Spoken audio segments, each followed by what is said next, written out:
Modern time ক্রিকেটে পাওয়ার heating বেশ গুরুত্বপূর্ণ। বড় বড় দলগুলো টি-20 ফরম্যাটকে নিয়ে এসেছে নিজেদের হাতের নাগালে, বলকে পিটিয়ে করেছে সীমানা পার। এমন নয় যে মাসলম্যানরাই শুধুমাত্র পাওয়ার হিটিংয়ে পারদর্শী।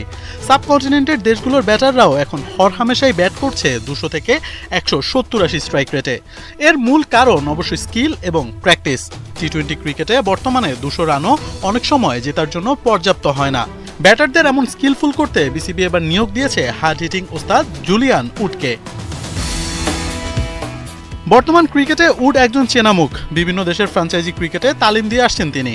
আইপিএল থেকে শুরু করে 2বার কাজ করে গিয়েছেন বিপিএলেও। এবার আর ফ্র্যাঞ্চাইজি নয়, জাতীয় দলের দায়িত্ব ইংলিশের হাতে তুলে দিয়েছে বিসিবি।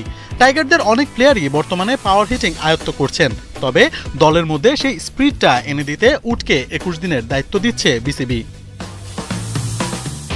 সামনে এশিয়া কাপের ফরম্যাট এবার টি-20। ধুমধারাক্কা ক্রিকেট খেলতে চায় টাইগাররাও। বিসিবি পরিচালক আকরাম খান মনে করেন এই ইংলিশের হাত ধরে লিটনদের উন্নতিটা হবে চোখে পড়ার মতো। না, ভালো। আপনি দেখেন, শুরুতে আমাদের অনেকগুলো কোচ আছে যেগুলো এসে বাংলাদেশের অনেক ব্যাটসম্যানকে আপনার জেমি সিডেমসের কথা বলতে হয়। তারপর ওরা এসে কিন্তু অনেকগুলো ভালো মানে আমাদের ক্রিকেটারদেরকে কিন্তু অনেক ভালো পর্যায়ে নিয়ে গেছে। তো ভালো কোচ অলওয়েজ একটা প্লেয়ারকে কিন্তু অনেক উচ্চতায় নিয়ে যায়। সেটা হলো আপনার প্লেয়ারদের সিনসিয়ারিটি এবং অনেক কিছু জানার থাকে। এবং নতুন যে টি-20 যে ফরম্যাটে যে আপনাকে প্রথম 6 ওভারে আপনার 60-70 রান তুলতে হবে, তো এগুলো টেকনিক কিন্তু ডেফিনেটলি ওর থেকে অনেক ভালো ওরা বুঝতে পারে।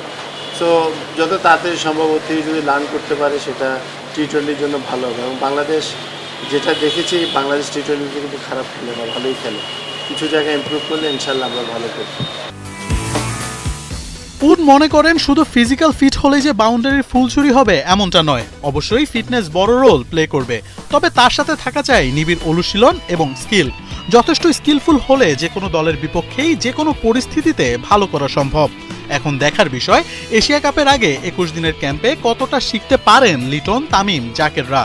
যদি সত্যি লিটনদের অ্যাপ্রোচে পজিটিভিটি পাওয়া যায়, তবে দীর্ঘমেয়াদে হয়তো ভাবা হতে পারে এই ইংলিশকে নিয়ে।